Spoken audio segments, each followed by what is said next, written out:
Am I audible?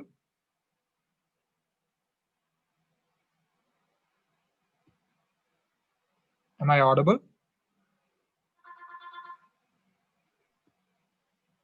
കേൾക്കാൻ പറ്റുന്നുണ്ടോ? Yes, sir.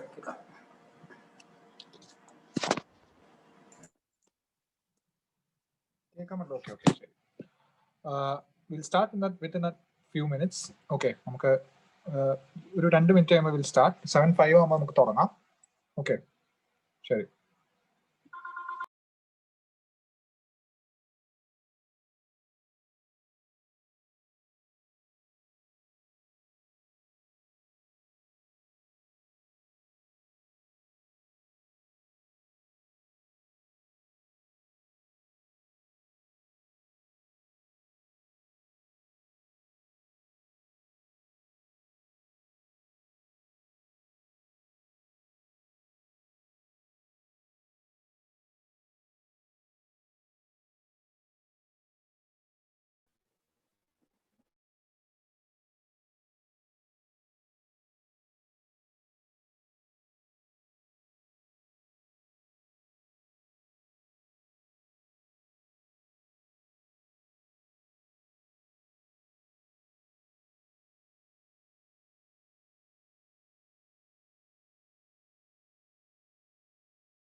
Okay, sorry for the delay. നമുക്കൊരു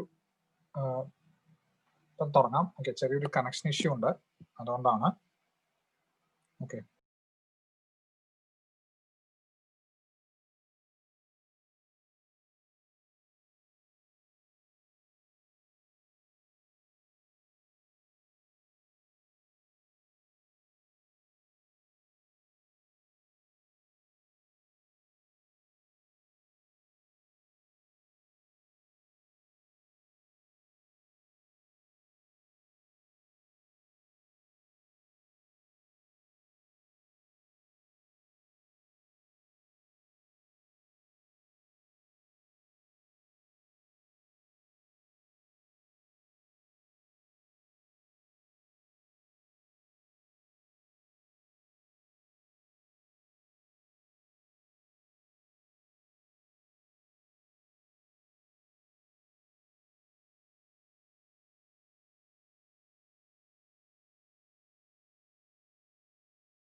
okay, am I audible?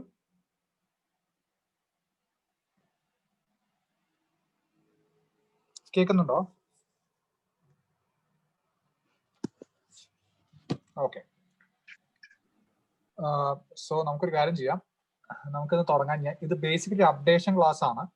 അപ്പം are there any non-Malayalis in the class?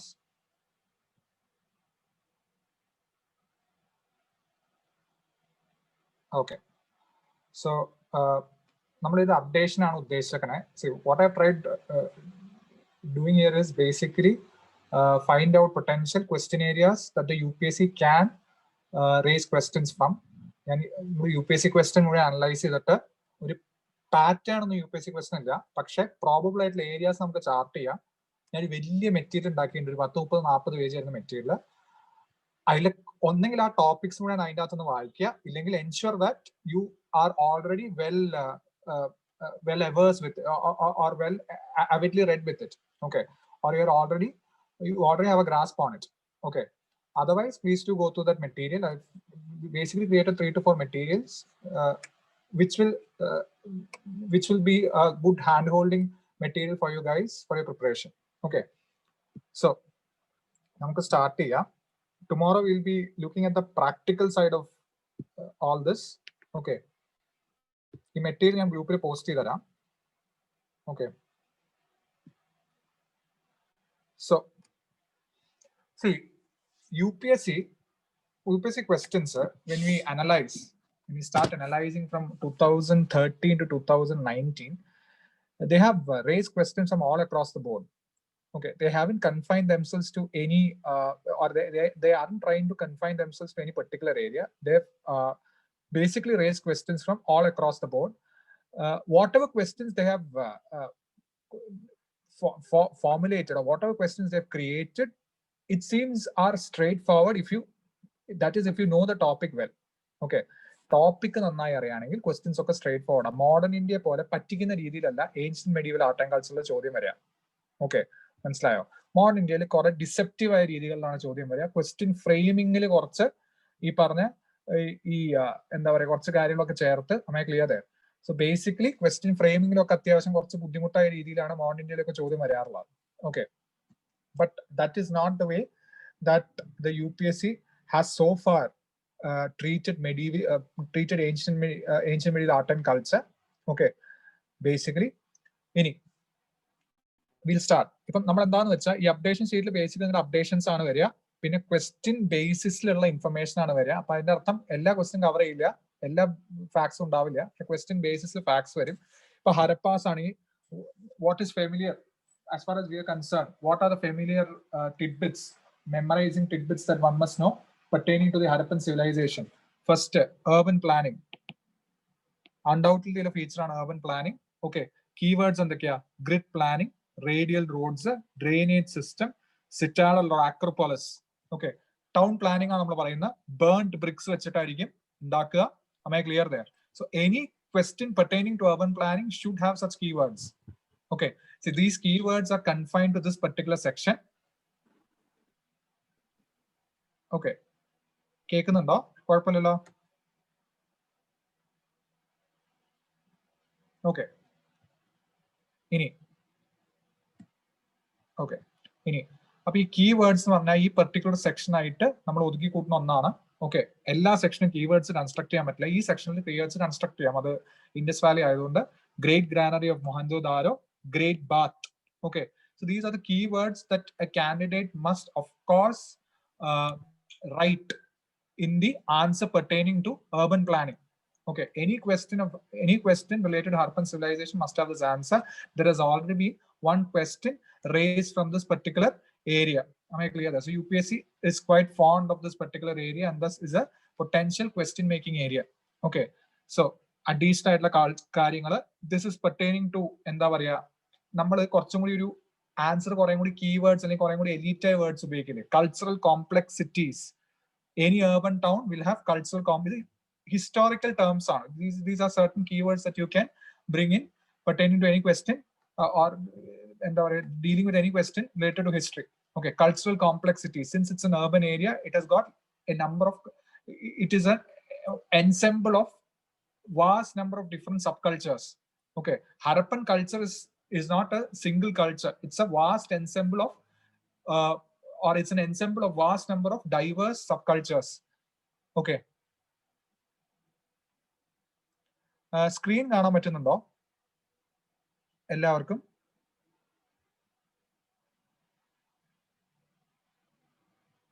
Okay okay okay,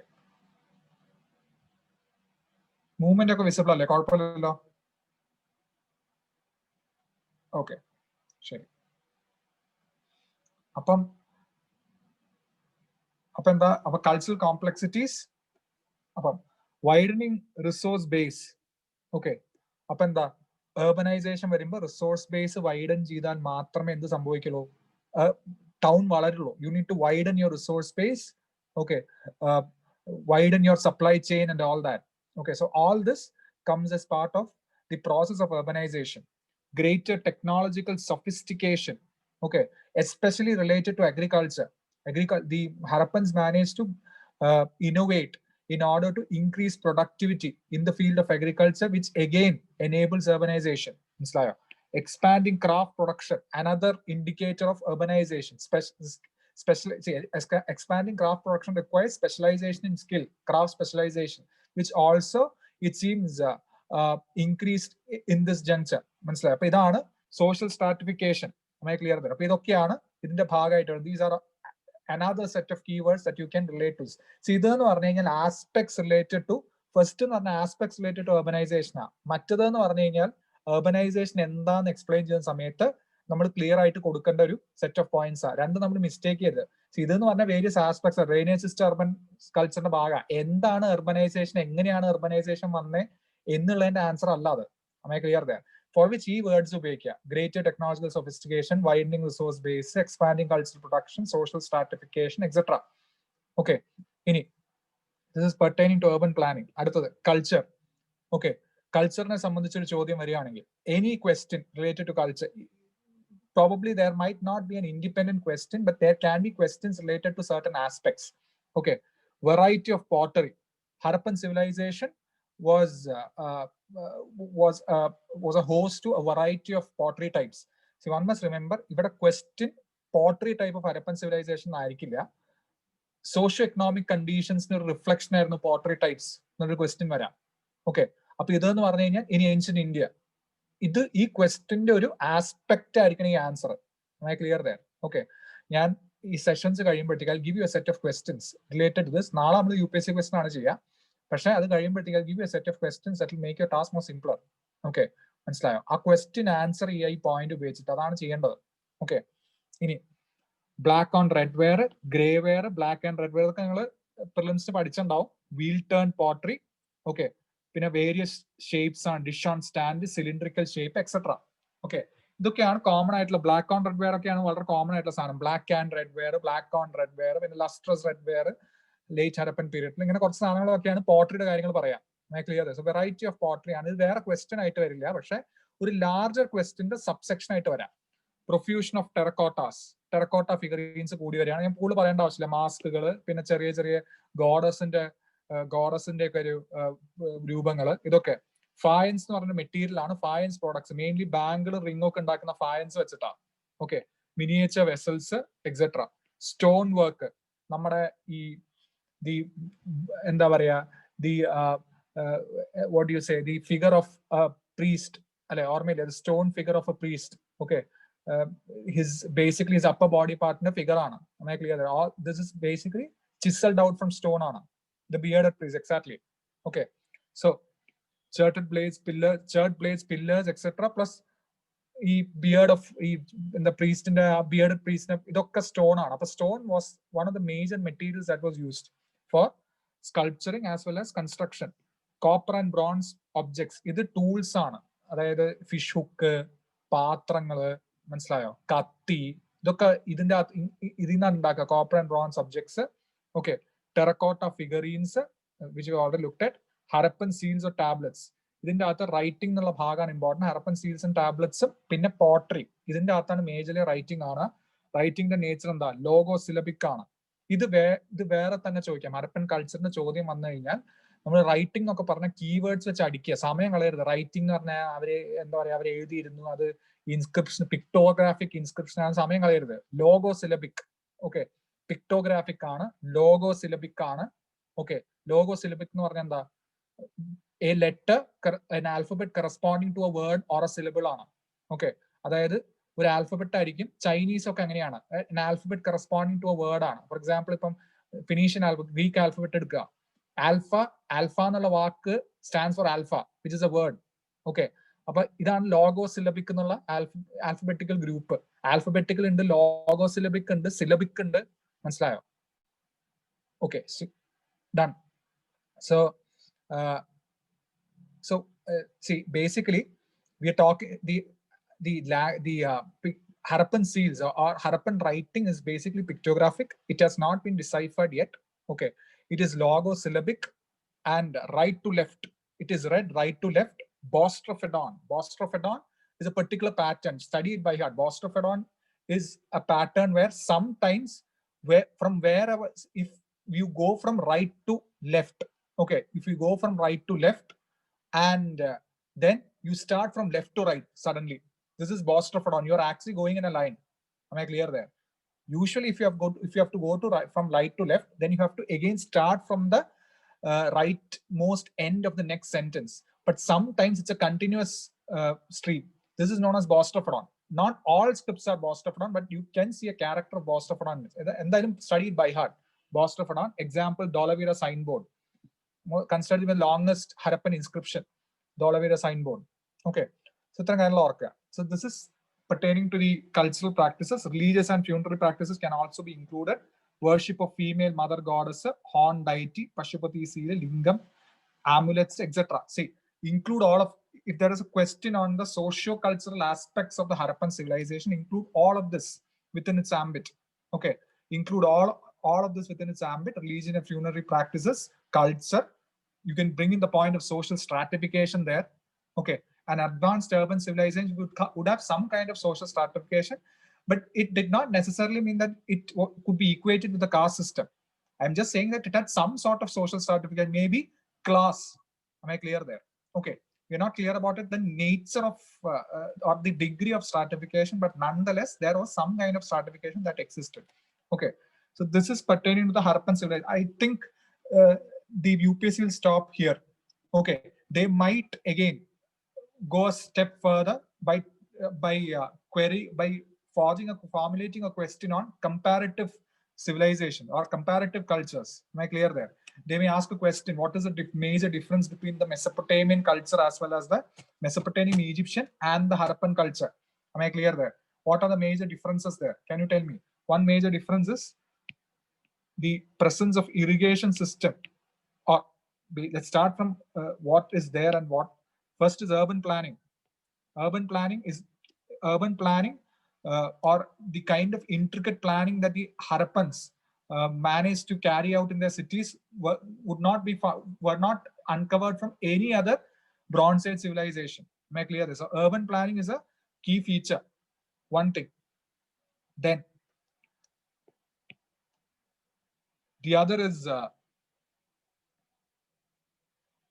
nature of the script. Okay, nature of the script. Each of them had different scripts basically.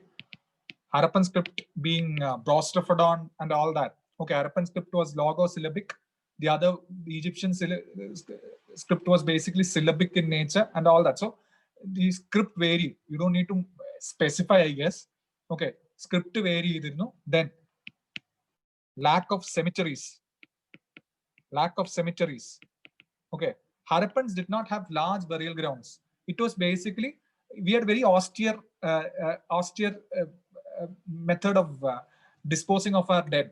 Okay, we did not have large burial grounds, whereas in Mesopotamia as well as Egypt, you had mausoleums, big cemetery grounds. Am I clear there? Okay, so that is another thing. Then lack of irrigation systems. Am I clear there? I'm not saying that the Harappan culture was devoid of irrigation systems, but it did not have the kind of scale that the Mesopotamian or the Egyptian culture had. Those civilizations had massive irrigation systems. Am I clear there? Okay, so that is another thing. Then Harappan culture is well known for its rectangular and square seals. Whereas the other, if you compare the Mesopotamian culture, it is majorly cylindrical. Am I clear there? Mesopotamian culture is known for their cylindrical seals. Am I clear there? So this is the comparative part. Am I clear? This can be a possible question, and there has been a question on the same, whose intention is the same, but has not gone into the civilizational aspect of these cultures. Instead of which unique features of Harappan civilization, that time it was about describing the unique features of Harappan civilization. Am I clear there? Okay. So this is about it. Pertaining to Harappan civilization. We'll move on.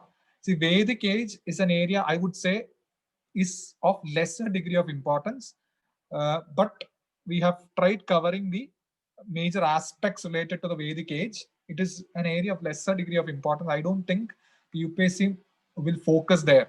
Okay, because of the lack of cultural developments, I guess. Okay, so the first thing is Vedic age women. The status of women has to be clear. Okay, the status of women has to be clear. There can be a general question. I guess the most probable, the question that can be formulated in the most probability would be a general question that would be related to the status and the condition of women in ancient India. Am I clear there? So you'll have to start from the Vedic age. We do not know about the condition of women during the Harappan civilization, but we are quite familiar with the kind of condition that prevailed in the Vedic ages because of the literary evidence that is present. Am I clear there? Okay. So women in early Vedic ages, you'll have to, this is a general question that you'll have to tackle. Am I clear there? Okay. So references to Vedic sages, women participate in rituals, role in tribal assemblies, freedom to choose spouse, post-puberty marriages. This is pertaining to the early Vedic age. In the later Vedic age, things changed. What happened here? All this was lost. Reference to women's sages weren't there. Women could not participate in. So this is the status of women in the later Vedic age, and following that, couldn't participate in rituals. Okay, later Vedic age and after that, okay, they had no political role, confined to their households,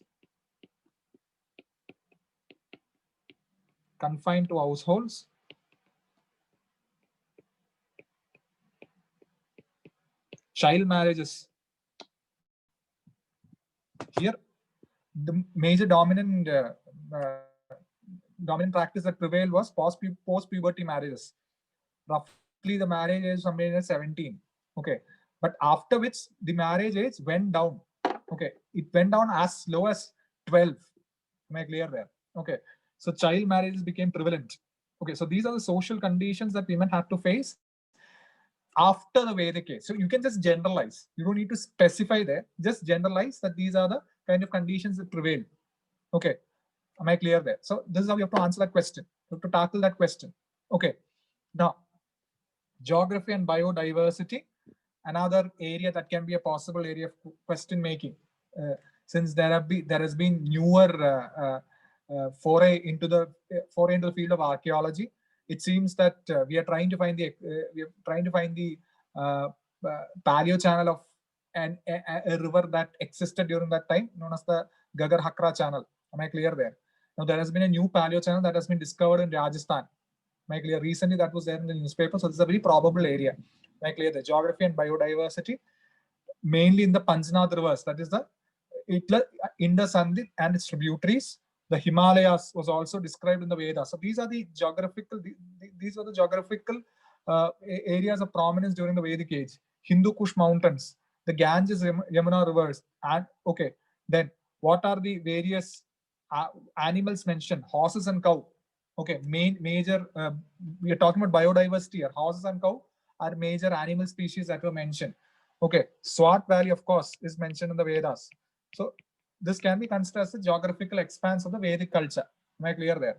The Vedic culture nature is familiar to you all: pastoral and tribalistic, naturalistic polytheism, cathenotheism. Cathenotheism simply means the what do you say? The excess divinity attributed to certain divine figures. See, Indra, Agni, all that are not considered to be per se gods, but they are given excess importance in the Rigvedic age. So it hovers somewhere near cathenotheism. Am I clear there? Prayers and sacrifices were both prevalent, reference to both cremation and burial. So here you may ask me what kind of question is possible. Culture, or what is cultural and religious practices during the Vedic age? This is a general question that you can expect. Okay. Later Vedic, society more complex, agriculture increases in importance, emergence of territorial state. Very important that you must use that keyword. Emergence of territorial state, wealth increases, inequality increases, iron, the advent of iron is witnessed, entertainment, various forms of entertainment emerges. See, all this speaks about a culture that is slowly moving towards advancement and urbanization. Am I clear there? So we are witnessing a new phase of urbanization. Am I clear there? Which is known as the second urbanization phase. Am I clear there? Okay. So food, rice, barley, varnashrama dharma has become more prevalent now. Sacrifice is more elaborate and expensive. Okay. Ashwamedha and Vajpaya, complex sacrifices with kingships. Am I clear there? So Ashwamedha and Vajpaya being the most popular sacrifices. Am I clear? So this is pertaining to the later Vedic age. Now, there can be possible questions on Upanishads.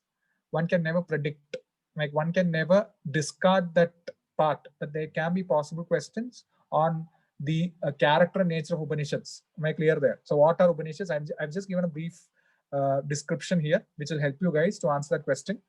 Philosophical discourse of Vedas. Am I clear there? Knowledge path to God. It is a treatise of knowledge. Am I clear there? Sit near someone. Guru Shishya traditions. The evolution of Guru Shishya traditions is witnessed from the Upanishads, where a guru used to impart knowledge to a Shishya, who then would replace him eventually in the monastic order. Okay, so that is the kind of practice that prevailed. Am I clear there? So philosophical discourse of Vedas, knowledge path to God. It talks about Jnana Marga basically. Two concepts, Atman and Brahman, which is later reiterated in the Vedantic discourse of Adi Shankara, liberation from the cycle of samsara, which is the cycle of rebirth. Aham Brahmasmi. These are things that you can deploy whenever you want to. Aham Brahmasmi, Brahman Atmam Aikyam, both are the same. Okay. Tattvamasi, adinte arthanadu. Okay. Pinne anti-sacrifice, anti-Brahmanical. The Upanishads basically strongly condemn the pernicious practice of sacrifices. That is, it is against the order of the Brahmins, the ascetics or the monastic order that promotes sacrifices. Brahmins then used to adhere to the Mimamsa order. Am I clear there? So this is clearly pitted against many selfish Brahmin groups who were promoting sacrifices for their personal gains. Am I clear there? They would acquire wealth. So this is the purpose of the Upanishad. So I guess you can construct an answer from these points. If there is a question, direct question on Upanishads or the Vedanta, there is a question on the Vedanta, use the same thing. Jnana Marga is a point that you can remember. Atman and Brahman, liberation from the cycle of samsara, anti-sacrifice. Am I clear there? All these Aham Brahmasmi and all that, you use that there. Okay, so if there's a question on either the Vedanta or the Upanishads, please to use these facts. Am I clear there? Okay. Culture. This is also important. I already mentioned the question, the potential question that could be constructed from this area. That is the socio-economic impacts of pottery, the different kind of pottery that existed in ancient India and all that. Okay. Black on red ware, ochre colored pottery. Remember this particular word, painted grey ware. See, painted grey ware is an indicator of urbanization. Am I clear there? Painted grey ware is clearly an indication of urbanization. Okay, so you're witnessing this period of second urbanization. In the fag end of the later Vedic age, started the process of urbanization. You call that age the age of second urbanization. You're talking about the Mahajanapadas here. Am I clear there? This is the age of second urbanization. Okay, black on red ware, oak. So PGW is an indicator of advancement and progress. Okay, painted grey ware. Am I clear there? Black on red ware and all that were pottery traditions that existed even during the time of the Harappas. It may have been incorporated by the Vedic Aryans, but PGW is a sign of advancement. It is a variety of pottery that did not exist during the Harappan age. Am I clear there? So please remember that during the Mahajanapada age comes the NBPW type pottery, the northern black polish ware type pottery. Am I clear there? Okay. This can only be found in big cities, capital cities. Cities like Varanasi, okay, Takshila. Cities are that, big cities. Am I clear there? Northern black polish ware, again, an indicator of urban advancement. Okay, so after the decline of urbanization, after the decline of the Harappas, the decline of the Harappas led to the decline of urbanization. Am I clear there? After which it resuscitated during this era. Am I clear there? So these pottery wares are clearly indicators of this, of the new process of urbanization that came about during this time. Okay. Now, the second urbanization. Remember, Ganas. Ganas are oligarchies. Ganapada, basically, what do you say there? They're oligarchies, basically. Am I clear there? Okay. So, rise of Shramanic doctrines. This is Buddhism and Jainism. Buddhism, Jainism, Ajivika, etc. Buddhism and Jainism majorly. Shramanic doctrines. Rise of Magadha. Magadha became the strongest Mahajanapata. Persian invasion. Am I clear there? Also witnessed the Persian invasion. Later on, the Greek invasion. Am I clear there? Followed by the Greek invasion of Alexander. Okay. Am I clear there? Greek invasion of Alexander. So these are various aspects that one must remember pertaining to the Vedic era, the post-Vedic era or the later Vedic era, and also the Mahajanapada era. Am I clear there? Second urbanization, rise of Shramanic doctrines, right? The emergence of a new kind of luxurious pottery known as the PGW and later the NBPW, which clearly are signs of prosperity. Okay. Doubt undo? Okay, ശരി. ഇനി അതടുത്തത് ഇത്തരം കാര്യങ്ങൾ ഓർക്കുക. ഇനി Mauryan Empire, clear ദേ. മൗര്യൻ എംപയറിന്റെ കഥകളാണ്. Evidences നോക്കുക. Megasthenes Indica. ഇനി ഇതൊക്കെ എന്തിനാന്ന് നിങ്ങൾ ചോദിക്കും. എന്തിനത്ര എവിഡൻസ് എന്നാണ്. Describe about the socio-cultural aspects depicted by the foreign travelers or Greek travelers, or describe about the various aspects through the eyes of the Greek travelers of the country, various cultural aspects of the country through the eyes of Greek travelers. Am I clear? This can be a possible question. The ancient Greek travelers are Megasthenes. Am I clear?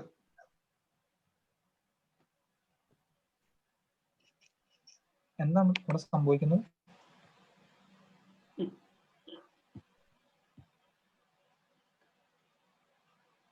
കേൾക്കുന്നുണ്ടോ? Okay,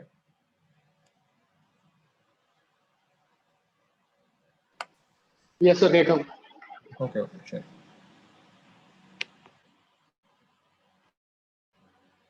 അപ്പം ഇത് travellers കണ്ണിക്കോടെയാണ് Megasthenes Indica. So you need to cite the names of important travelers or authors or whomsoever. Am I clear there?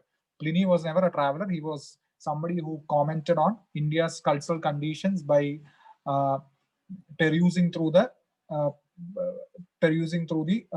Indica of Megasthenes. Megasthenes was the original traveler. Megasthenes in India, he served the court of Chandragupta Maurya. He later on authored an account based on his experience from India, which was later reinterpreted by Roman writers like Pliny. Okay, so Pliny, Roman writer aanu. Ayalu, see, all these are reinterpreted, or all these are interpretations of Indica aanu. Ee parna Plinyയുടെ Naturalis Historia, Strabo's Geography, okay, Arian's accounts. So all these were in the accounts that basically reinterpreted Megasthenes Indica. Am I clear there? So narration of Greek travelers describe the country, its geography, flora and fauna, administration, society, etc., authored to suit the style of storytelling. So many aspects within their works were fictitious and mythical. Okay, so they combine mysticism and storytelling together to conjure up a narrative that would attract the Greek audience, to attract the Roman and Greek audiences. Am I clear? That is why they did it. So, except Megasthenes' account, the other accounts are largely meant for the consumption of people. Am I clear there? So it had certain aspects ingrained in it, okay, which was later included in it. Am I clear there? Indian worship of Dionysius is something that they talk about. Dionysius is equated to Krishna. Am I clear there? Dionysius wine കുടിക്കുന്ന സമയത്ത് കൃഷ്ണൻ മറ്റേ ഈ വെണ്ണ കഴിക്കായിരുന്നില്ല, അതുകൊണ്ടായിരിക്കും, എനിക്ക് അറിയാൻ പാടില്ല. Okay, അങ്ങനെയാ കമ്പാരിസൺ വന്നത്.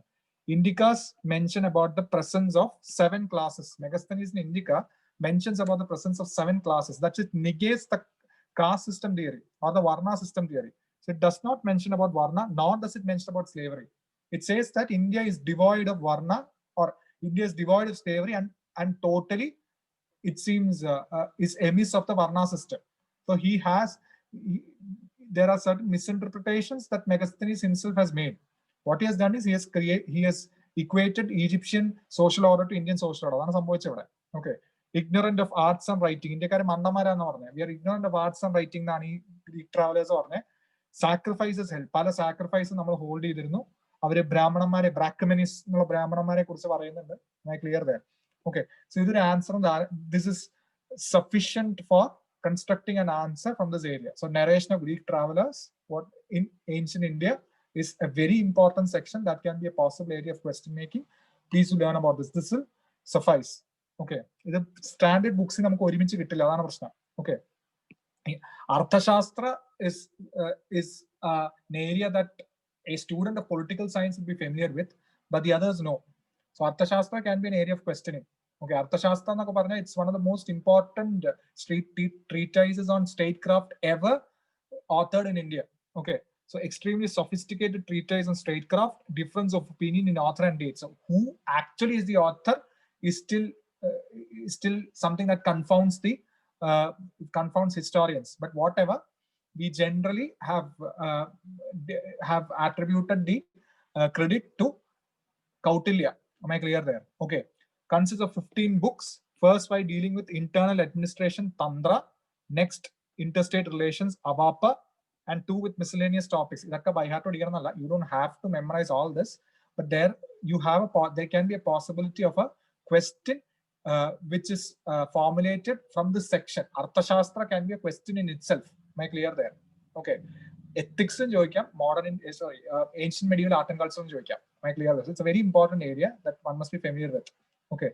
Emphasis on imperial ideals and ambitions. Am I clear there? Centralized state. Its discourse is supportive of a very strong centralized state. Am I clear there? The Mauryan state was clearly centralized.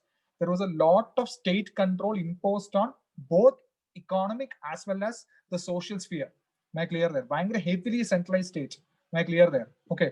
Paternalistic ideal of state where the king behaves as a patron. He has a paternalistic approach. Okay, am I clear there? That's strong centralized state in nature. I don't have to elaborate on that.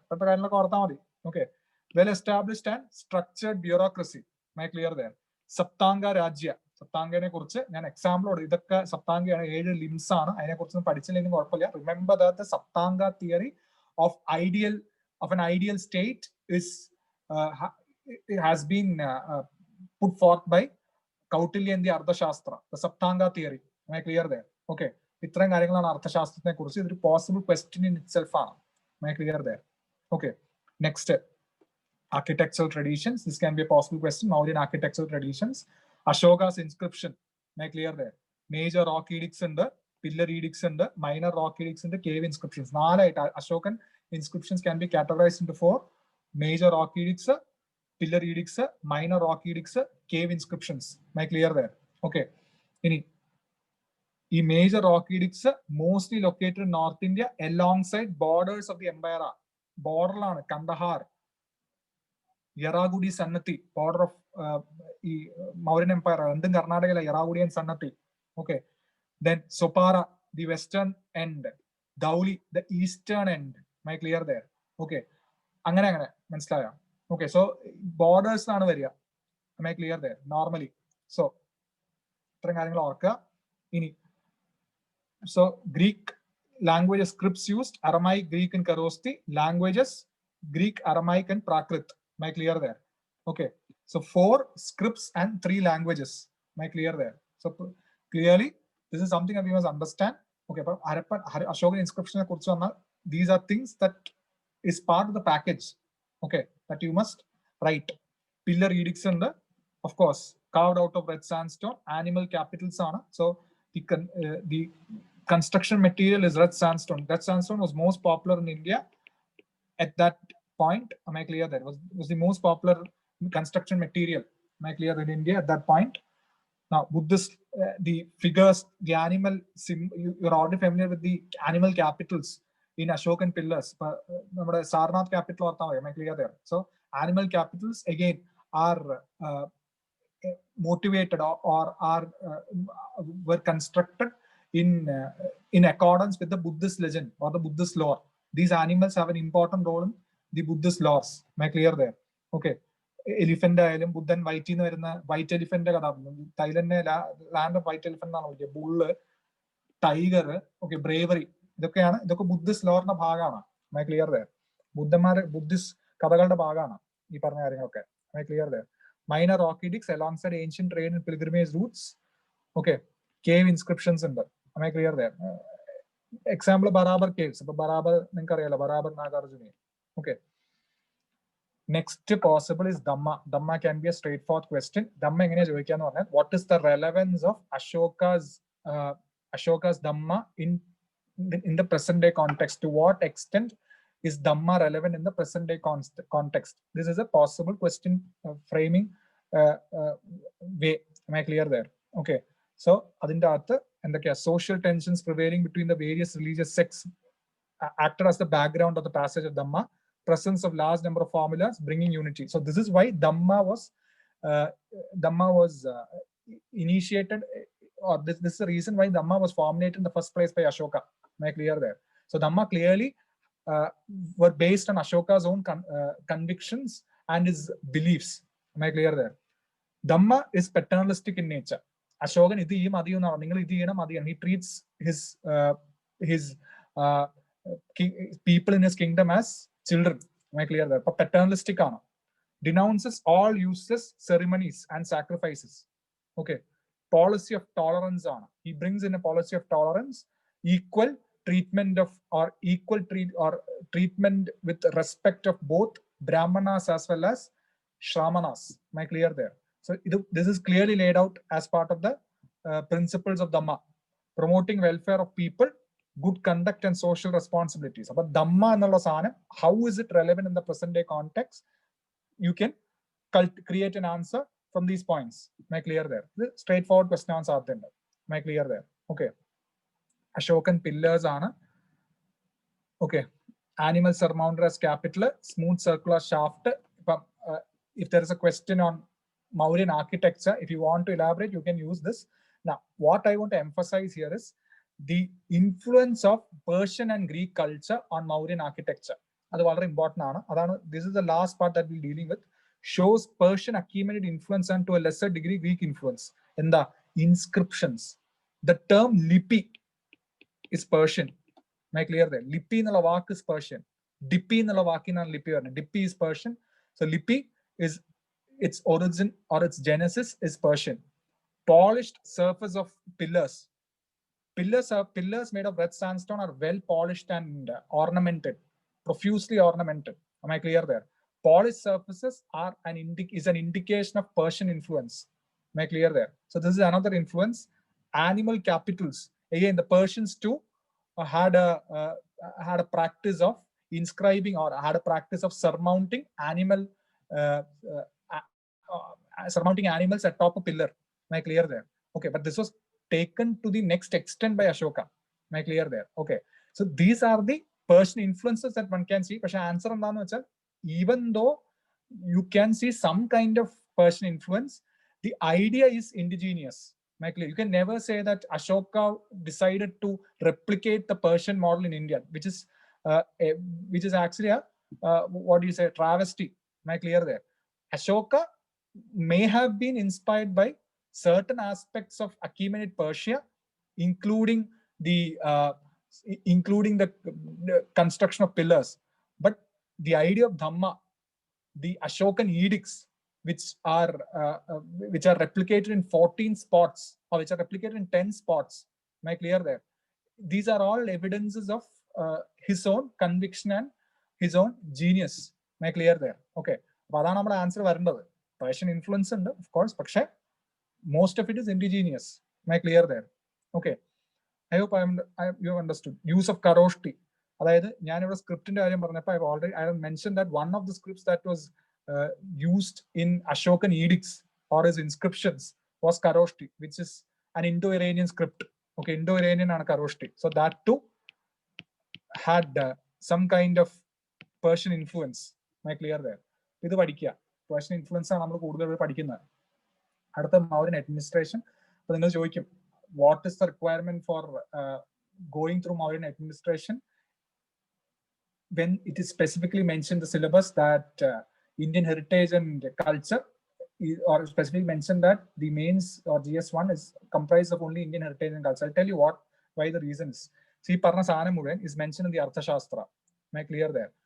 There was a question in 2013 about Sangam literature, but the question was pertaining to political and economic character of the Sangamaids. Am I clear there? The Sangam literature, it was not specifically related to the literature aspect, but rather political and economic aspects are mentioned in the Sangam literature of pertaining to South India. Am I clear? This is mentioned in the Arthashastra, so it acquires importance. Please try studying it. It might be a question. Mauryan administration, I am not elaborating it here. King varum, Mandri Parishad, അതായത് മന്ത്രിമാര്, പരിഷകള്. Am I clear there? സന്നിധാത, സമാഹർത്ത, Dandanayaka. Okay. ഇവരൊക്കെ പോസ്റ്റുകളാണ്. തീർത്ഥാസ്, high ranking bureaucrats, അധ്യക്ഷാസ്. Am I clear there? അങ്ങനെ കുറെ അധ്യക്ഷാസിന് example കൊടുത്തിട്ട് മഹാമാട്രാസ്, lower tyre bureaucrats ആണ്. അപ്പം It starts from the king. Then you have got a council of ministers known as the Mantri Parishad. In the council of ministers, the most important mantris per se are the Sannidhata, the treasurer, the Samaharta, the revenue collector, and the Dandanayaka, the defense officer. Am I clear there? Danda is justice. Am I clear there? Tirthas are the high-ranking bureaucrats, followed by the Adhyakshas, then followed by the Mahamatras. Am I clear there? Adhyakshas have specific control over various departments. Departmental heads on mines, Lavanaadhyaksha, salt, whatever. Am I clear there? So Dhamma Mahamatras, they were censors. Am I clear there? So these are things that one must remember. Provincial administration, they will orca. Am I clear there? Okay. I would suggest that you focus on central administration, provincial administration. I just mentioned it here so as to not miss a point, but then focus on central administration. Am I clear there? Okay. So that is aspects related to the Mauryan Empire. In age of interaction, Kushana Empire. Okay.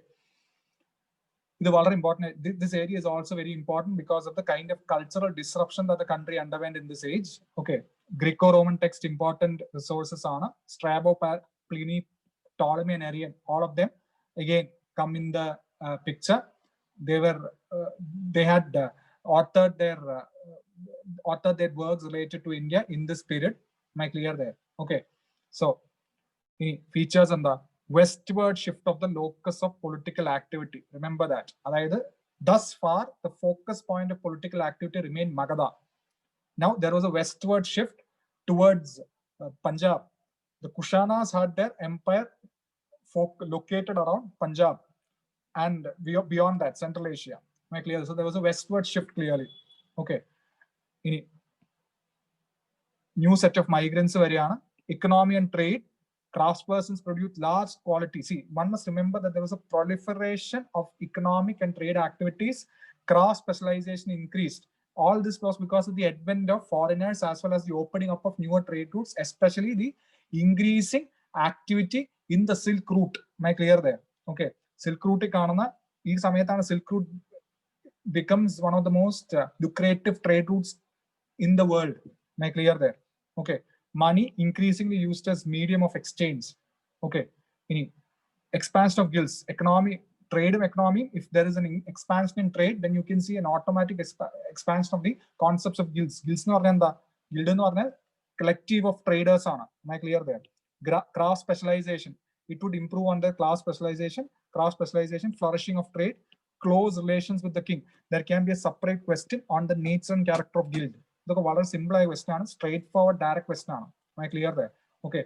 The UPSC gets into such areas. So if they can frame a question on Gupta coins, then they can very well frame a question on guilds. And guilds is an area that you are already familiar with since you have learned about it in your prelims examination during the prelims preparation. Am I clear there? Developed a crude banking and insurance mechanism. Am I clear there? Issued coins, administered small times. This will suffice. Your answer must contain these points. Am I clear that? Let's not get into any more details. So this is related to guilds. Guilds are collective of traders.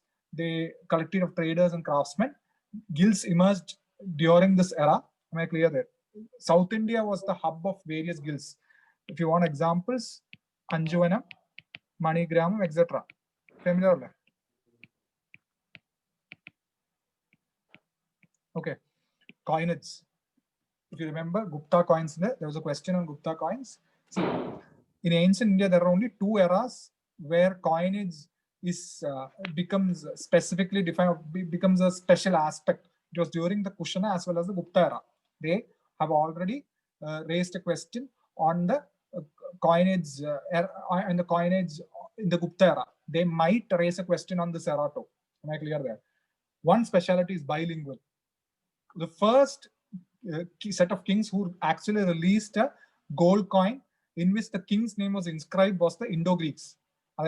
Rajavinte പേര് ആദ്യമായിട്ട് inscribe ചെയ്ത അല്ലെങ്കിൽ ആദ്യമായിട്ട് ഉണ്ടായ ഒരു coinage released in Indo-Greeks. So Indo-Greeks were the first ones to release a coin that had the king's name inscribed in it. Am I clear there?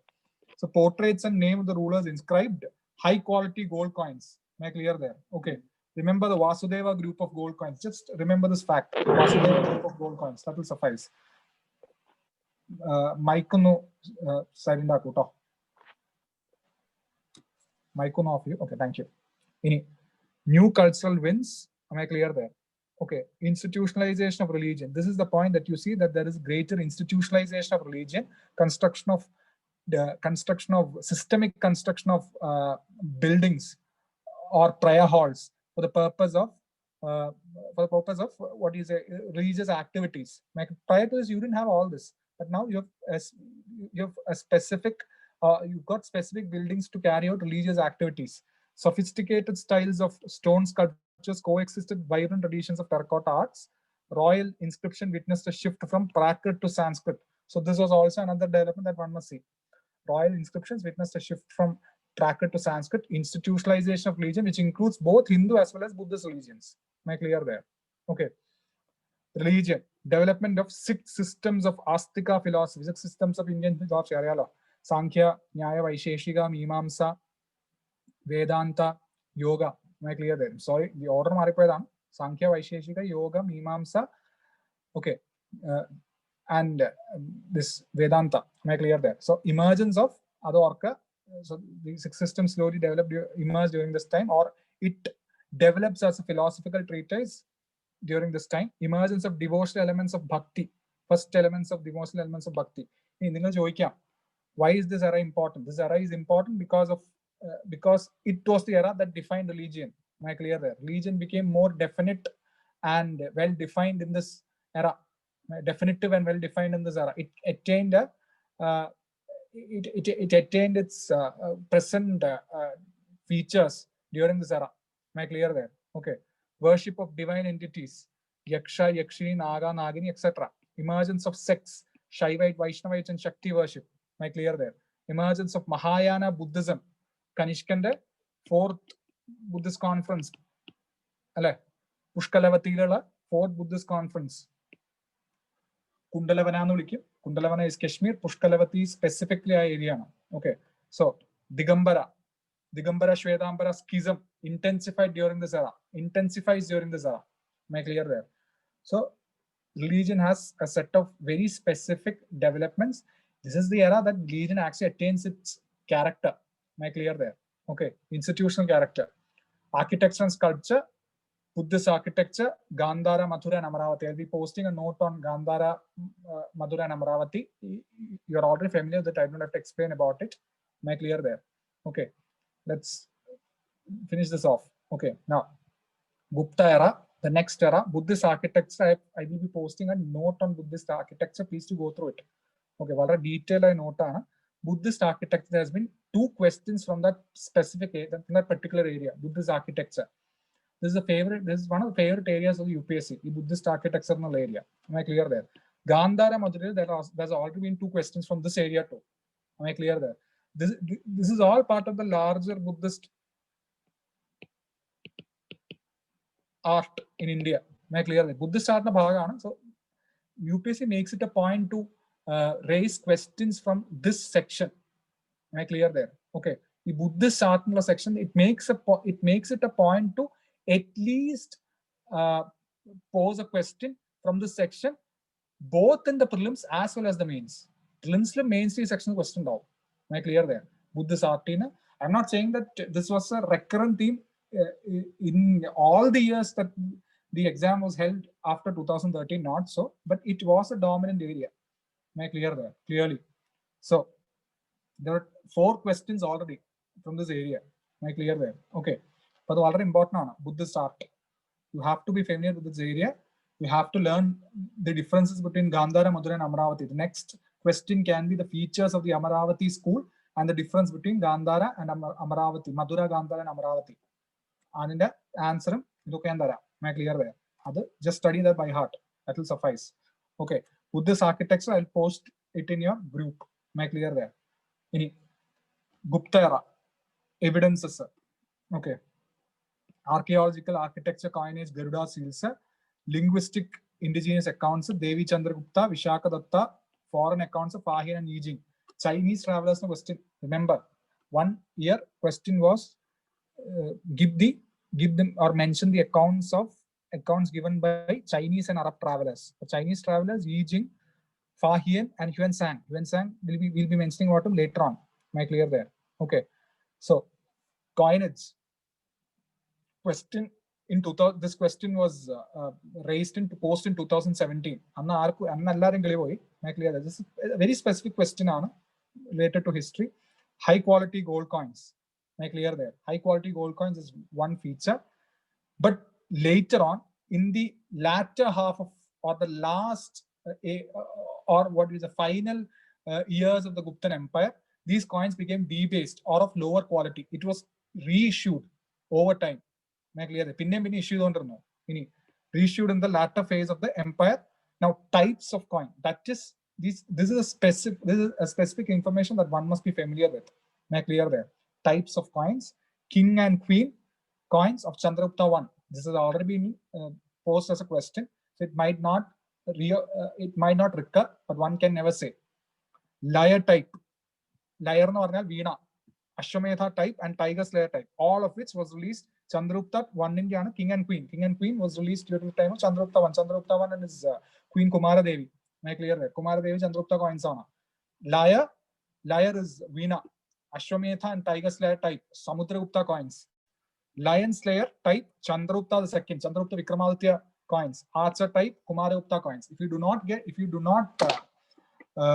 If you cannot recollect all of them, you can mention at least one or two as examples, which would have fetched you a lot of marks had you if you had known about that in 2017. Am I clear there? So this is a very tough question, but also very important because it is a defining feature of that era. Coinage is a defining feature of the Guptan era. Maybe that is why the UPSC decided to pick and choose that particular question, pose a question from that area. It is a defining feature in that era. So we have basically looked through defining features of various eras and skipped all else. Am I clear there? We have only gone through the defining features of each era. Am I clear there? Okay. Now, features. Witness the peak of urbanism and onset of urban decay, royal land grants. Am I clear there? So it was a very tumultuous era, topsy-turvy developments. It witnessed the peak of urbanism as well as the onset of urban decay. In the latter half of the Guptan era, there was a steady onset of urban decay. Am I clear there? Okay, but okay, so this is something that we must remember. Land grants. This can be a specific question. This is a defining feature. It's a defining feature of this era. One thing, and the other thing is land grants is also a very important area in history. Am I clear there? Land grants are tax exempted lands extended mainly to Brahmins and the royal classes. Tax exempted. You do not have to remit your agriculture taxes. These lands are offered to Brahmins and people in positions of power without any are offered to people of position of power and Brahmins. Am I clear there? Okay, so they are tax exempt. Now you might think what were the main reasons. Buddhists and Jains saints were also offered land grants. Am I clear there? Land grants land grants were also offered to certain class of institutions like schools and temples, Devadana and Shalabhoga. Am I clear there? Different categories of criteria of different categories of land grants. We've gone through all that. It is primarily intended to patronize and cultivate a royal class, a class that would remain royal, a loyal class. Am I clear there? Royal class. Am I clear there? Okay. Now, gain priestly legitimacy. It wanted to gain the legitimacy. The king wanted to earn legitimacy from the Brahmins so that he would be revered and respected within his religion and society. Am I clear there? Next, extend agriculture. It was actually meant to incentivize agriculture. Am I clear there? These new lands, these pristine lands would be cleared. Their forests would be cleared, and the owner would undertake agriculture activities there, thus generating wealth for the country. Am I clear there? Am I clear there? So please remember that. But one aspect of that one must remember is the growth of institution of feudalism is also related to land grants. Am I clear? Land grants is specific information. Now, trade during the Guptan era flourishes initially, but overland trade disrupted because of the influx of the Hunas. Hun invasion. Huns were Central Asian people who invaded the Guptan realm during the reign of Skandagupta, who managed to defy and resist them, but slowly they conquered tracts of Punjab and settled there. But ports of South India became pivotal for trade with Southeast Asia. So in this era, in the fag end of the Guptan era, or in the Guptan era, during the Guptan era, South India became a very important hub of trade. Am I clear there? Ports of South India became pivotal for trade with Southeast Asia. Now, the Guptan era, as far as the culture and artistic traditions of the Guptan era is concerned, is often described to be the classical age of art. Am I clear there? Exception, now reasons, except this can be a separate question. The Guptan era is indeed considered as the golden age or the classical age of art. Explain. This can be a question. Am I clear there? Exceptionally fine aesthetic ideal all throughout the subcontinent. So Guptan era, by which I mean, I don't simply include the Guptan Empire there. I also include their contemporaries, including the Vakatakas, the Pallavas. Am I clear there? So Guptan era means the age. It does not mean the empire alone. Am I clear there? Okay. Now, exceptionally fine aesthetic ideal all throughout the subcontinent. Both art and literature displays ideals of beauty, displaying fine balance between the sensual and spiritual. Okay, historical terms are. You can try simplifying it, or you can try memorizing it. Memorizing it will give you good marks. Will fetch you good marks. Display fine balance between the sensual and spiritual. Both art and literature displays ideals of beauty, displaying. Okay, so this is why this is often described as the classical age of art. Am I clear there? Cave art developed. It was during this time that the Ajanta caves were built. The Ajanta caves has to be learned separately. I don't have to mention elaborate about the Ajanta caves in this class. You'll have to study about it separately. Ajanta Ellora ka vera padikkanotto. Very important sites aanu Ajanta Ellora.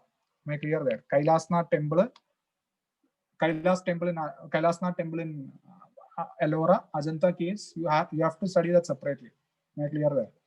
Temple architecture, proliferation of structural temples, emergence of Nagara, Dravida, and Vesara styles. Okay, Dashavatara temple of Diyogat, Panchayatana style. Okay, am I clear?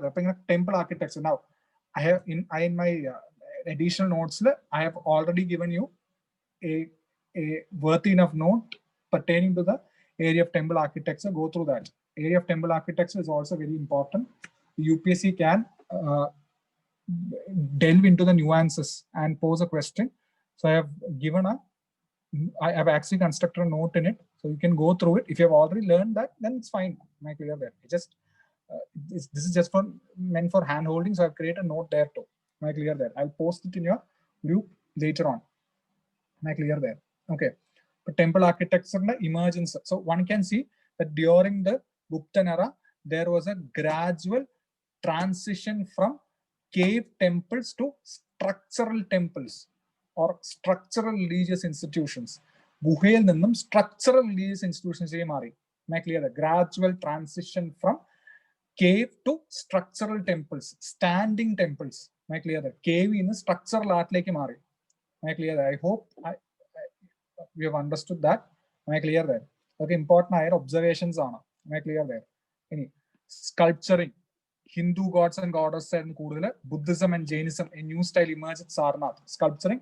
This is this era is a successor to the Gandhara, Mathura, that great era where sculpturing reached zenith. Am I clear there? Okay, so there were various aspects that it bequeathed, or various features that the sculpture art during this time bequeathed from its predecessor, but then new innovations too developed. Angayana Sarnath school varuna, new style emerged at Sarnath. This you don't have to learn separate. This will not be posted as a separate question. Am I clear there? Sarnath it does not have significant significant features. The other thing is it's a sub-school of Mathura. It's often considered to be a sub-school of Mathura itself. Am I clear there? So Mathura, Gandhara, and Amaravati, one should be thorough about. One should also be aware that during the Guptan era, newer styles or newer innovations in sculpturing emerged. Am I clear there? Literature, development of classical Sanskrit. These are all highly possible areas. Am I clear there? Literature areas, classical Sanskrit attains its peak. Numerous commentaries on religious works carried out. Am I clear there? Emergence of new innovations in Sanskrit literature in the form of Kavya literature. Kavya Sahityam and the law. Kavya literature. Am I clear there? Okay. Includes a combination of both poetry and prose. So Kavya literature develops, Kavya literature slowly emerges in this Kavya tradition. Am I clear there?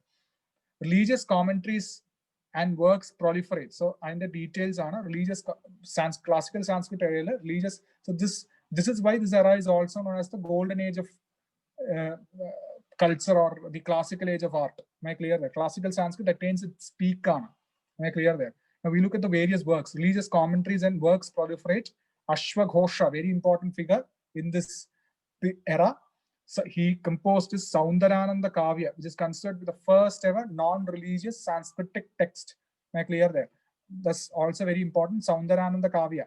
Am I clear there? Non-religious composition. Am I clear there? And it's also an exemplary example of Kavya literature. Am I clear? Kavya is not purely poetry.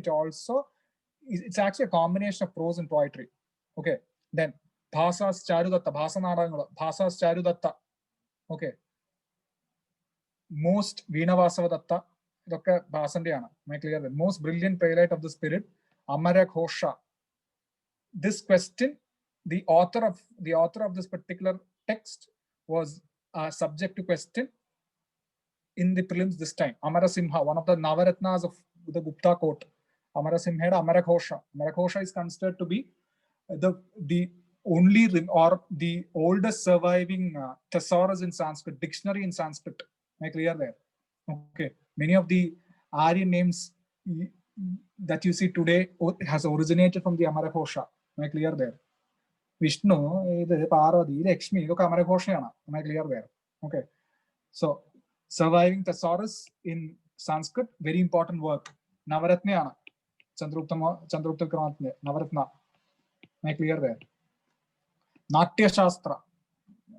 Natya Shastra Natya Shastra. Am I clear there?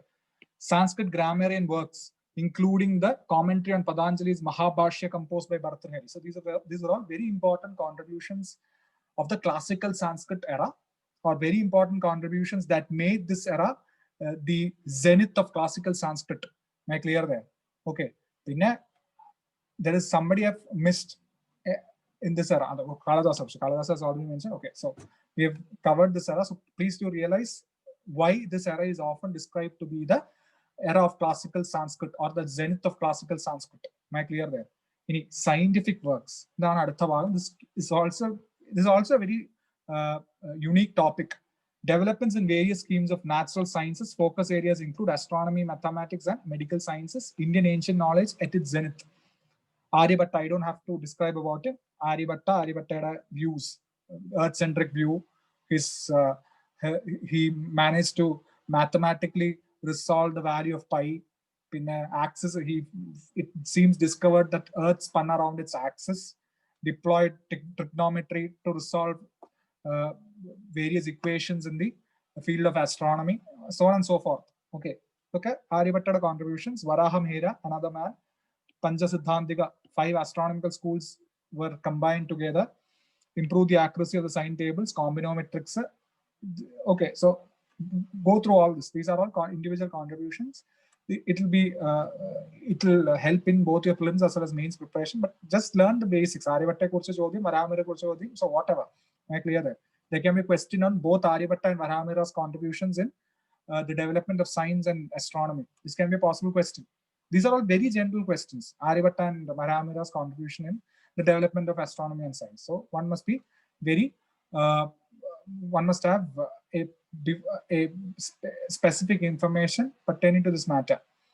Brahmagupta, Brahmaspuda Siddhanta. This introduced trigonometry and astronomy to the Arabs. Am I clear there? Al-Khwarizm, it seems, retranslated Brahmaspuda Siddhanta and introduce it to the West. Algebra. Okay, whatever. Any medical knowledge. This era saw the what do you say? The formulation of or the authoring of various treatises related to Ayurveda, Charaka Samhita and Sushruta Samhita. Charaka and Sushruta, early Vedic texts containing ideas of healing and medicine. Early 2nd and 3rd century. Sometimes Charaka is described to be one of the Navaratnas of Kanishka's court. but it seems to be highly inaccurate. Anyways, science of Ayurveda emerged. Dhanvantari was a contemporary of the Gupta age. So was Ashtanga Vagbarananda, Ashtanga Hridayathinte. Am I clear there? Charaka Samhita is divided into 8 sections. I have given a brief description about Charaka Samhita and Sushruta Samrita. Ashtanga Hridaya, another very important Ayurvedic treatise. Hasta Ayurveda, related to the treatment of elephants. Hasta Ayurveda. Okay. So, religious cults. Am I clear there? Okay. Strengthening of Shaivism and Vaishnavism. Shaivism and Vaishnavism attained new heights during the Gupta era. It now emerged as competing schools in the religious space. Am I clear there? Mahayana Buddhism practiced all throughout the subcontinent. So Mahayana, but was entering its phase of decline. Am I clear there? Okay. These are miscellaneous topics. Ancient miscellaneous topics are famous queens of ancient India. Please go through this. There can be a question on this. 3 women rulers, Didda, Yashovati, and Sugandha, all 3 rulers of Kashmir. Am I clear that? Vijaya Mahadevi, Eastern Chalukya ruler. Then, of course, okay. Then Odisha. In Odisha, there are instances of several queens of Bhaumakara dynasty. Bhaumakara dynasty has a very peculiar nature because Bhaumakara dynasty, its imperial titles were feminized basically. Feminized imperial titles are the Bhaumakara. Am I clear there? Parama Bhattaraka, Parama Bhattarika, am I clear there? Okay. So things like that. Okay, so feminized titles. So whatever. So remember, please do go through this section. This can also be a possible question. Women-based questions and themes are very popular even in history. Am I clear there? So this can be a possible question. Women rulers in ancient India. Am I clear there? Eminent queens of medieval India. We are also covering the next topic. Eminent queens of medieval India. Razia Sultan of the Delhi Sultanate is one possible candidate. Rani Durgavati of Garkatanga kingdom. She laid down her life fending off the Mughal invasion led by Asaf Jah, by one of the generals, Asaf Jah. Am I clear there? Okay, Mughal onslaught. She laid down her life. Rani Durgavati. She was a queen of the Gonds. Gond tribe in the Rani, the Gond kingdom of Garkatanga. Am I clear? Chhattisgarh Lanava. Am I clear there? So Rani Durgavati. Rudrama Devi, Rudrama Devi, 13th century Kakatiya queen, another prominent figure in medieval India. Chand Bibi of the Nizam Shahi kingdom of Ahmednagar, another prominent figure. She managed to fend off the Mughal onslaught led by Akbar, protecting and defending the fort. Ultimately, she was assassinated in a court plot, unfortunately. After which, Ahmednagar was annexed by Akbar. This is the great brave Chand Bibi. Am I clear there? Okay. Idana, medieval India, ancient India, unique topics. This can be a subject to question. Huensang's accounts are another very important area. Huensang's account was once subject to a prelims question. Okay, where details of his description was given as statements. It can be a possible mains question too. Okay. Huensang, the observations on keen observation of politics, giving vivid description about the political conditions prevailing in the country. King Harsha, he seems to have shared a reverence to King Harsha. Account of the doctrines and practice of Buddhist monks, stupas, monasteries, and so he did account for religious practices here. It offers many other details about 7th century. Okay, Sang claims that he visited Nalanda University. Description of the landscape of the country, climate, produce, cities, caste system, and various customs of the people. Okay, Huensang was also responsible in promoting both religious and diplomatic exchanges between China and India. So what was simple? Chinese Tang Empire, Indian Gupta Empire. Am I clear there? Tang Gupta Empire relationship.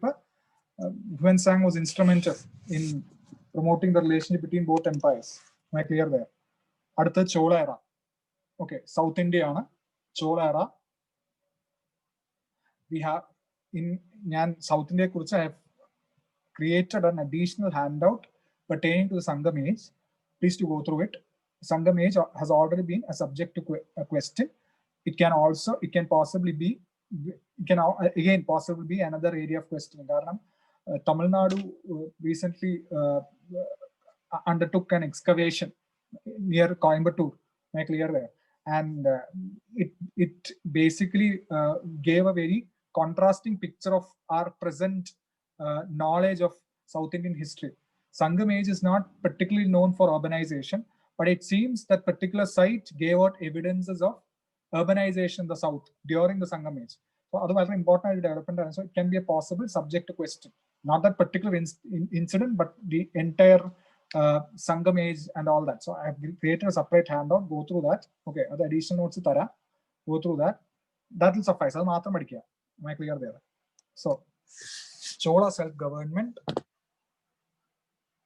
Chola self-government, this is another important topic, unique topic. Uttarameru inscription is for the Uttarameru inscription of Parantaka Chola describes about this particular system. So India had a local self-government system in the medieval eras, in the archaic eras, which was unearthed by Indian historians as recent as in the 1950s. Nilakanta Shastri that's not required. Anyway, so Uttarameru inscription, formation of village councils. It mentions about conducting of elections, qualification and disqualification. Number election. So remember about our election process, electoral process, and then extrapolate it to your answer. That is the answer for this particular question.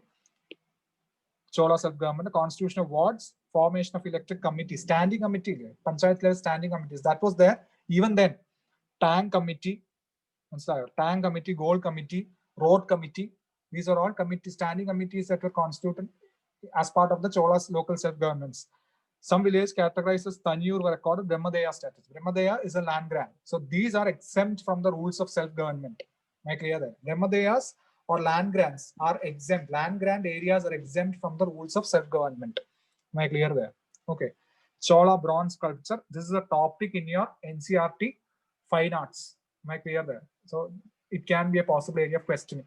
I don't fancy this, but nonetheless, since it is there in your NCERT, we have to go through this.